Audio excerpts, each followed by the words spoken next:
The storm had been merciless. For 3 cycles, the ice winds of Krevo 7 had battered the human research outpost, turning the alien tundra into a frozen hell that even the native fauna struggled to survive. Celine hadn't expected visitors, certainly not the kind that would change everything she thought she knew about cross-species intelligence. The scratching at the airlock door was persistent, desperate. Celine looked up from her workbench, where she'd been repairing a damaged thermal regulator, her hands still grease-stained and her mind foggy from 18 hours of continuous work. The sensors showed movement outside, but the blizzard made visual identification impossible. Protocol dictated she ignore it. Krivos predators were cunning, and more than one colonist had died opening doors to what they thought were fellow humans. But something about the scratching pattern felt wrong. Too deliberate, too pleading. Against every survival instinct screaming in her engineer's brain, Selene moved to the auxiliary monitor. Through the swirling white chaos, she caught glimpses of dark fur, massive paws, and eyes that glowed amber in the outpost's external lights. A Krivos direwolf, Naira, if the collar transponder reading was correct.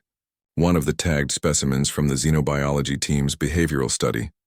What made Selene's breath catch wasn't the wolf herself, but what she carried. 3 small bundles hung limp in Naira's jaws, their tiny bodies coated in frost, completely motionless. Pups. Frozen pups. Selene's hand hovered over the airlock release. Every regulation, every safety protocol, every lesson drilled into colonists about maintaining barriers between human and alien, all of it screamed at her to walk away. Dire wolves were apex predators, capable of tearing through reinforced hull plating with their crystalline-enhanced claws. Naira alone outweighed Selene by at least 200 kilograms of pure muscle and predatory instinct. But those eyes, those impossibly intelligent amber eyes, stared directly at the camera, and Selene could have sworn she saw something that transcended species, a mother's desperate plea. "I'm going to regret this," Selene muttered. Initiating the airlock cycle, the outer door hissed open. Naira didn't charge in with fangs bared. Instead, she moved with careful deliberation, stepping into the decontamination chamber and waiting as the outer door sealed. Through the reinforced glass, Selene watched the massive wolf gently lower her pups to the floor, then sit back on her haunches, waiting, trusting. When the inner door opened, Naira picked up her pups one by one and carried them inside, placing them at Selene's feet with heartbreaking gentleness. The wolf's hot breath fogged in the suddenly cold air as she backed away, never taking her eyes off the engineer. Selene knelt slowly, her heart hammering. Up close, the pups were in worse condition than she'd feared. Their lips were blue beneath the frost, their tiny chests barely moving. Hypothermia, severe and advanced. On Earth, they'd be past saving. But this wasn't Earth, and Selene wasn't just any engineer. "Okay, Mama," Selene whispered, meeting Naira's gaze. "I'll try. But you need to let me work." What happened next would later be debated by xenobiologists across the galaxy. Naira, an apex predator with no prior friendly contact with humans, simply lay down 10 feet away and watched. She didn't growl when Selene scooped up the pups, didn't attack when they whimpered, as their frozen bodies were carried to the workbench. The direwolf simply waited with an intelligence that made Selene's skin prickle with wonder and a touch of fear. Selene's engineering background became the pup's salvation.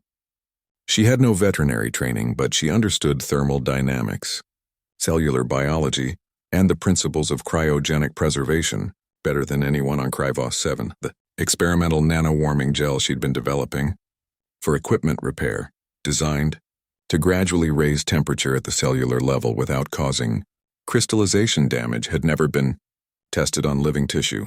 Until now, working with steady hands despite her racing heart, Selene applied the gel to each pup, monitoring their core temperatures with a medical scanner she'd modified for broader spectrum analysis.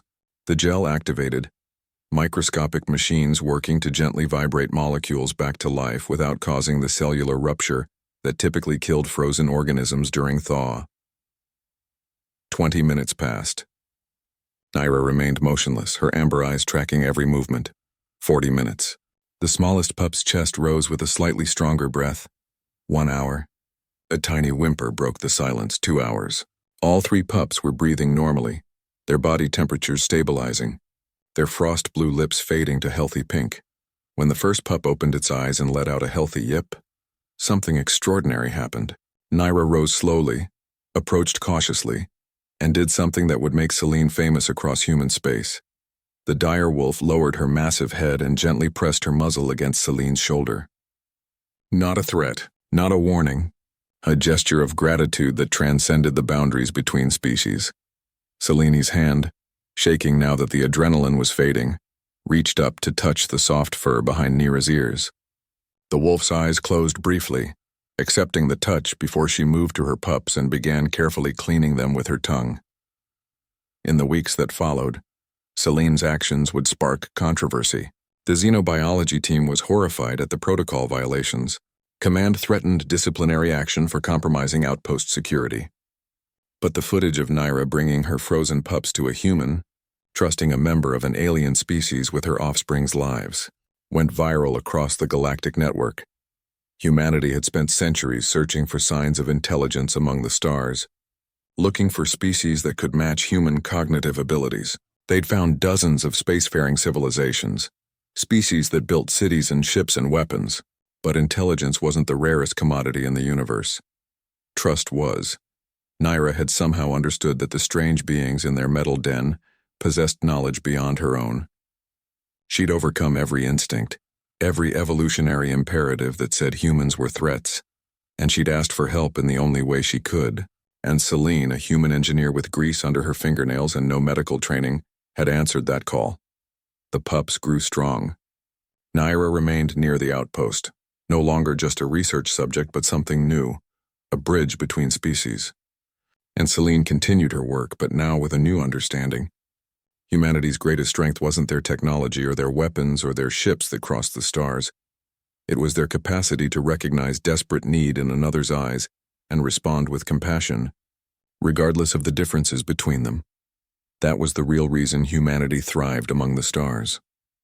Not because they were the strongest or the smartest, but because when a mother, any mother, asked for help they couldn't turn away, even when every logical reason said they should.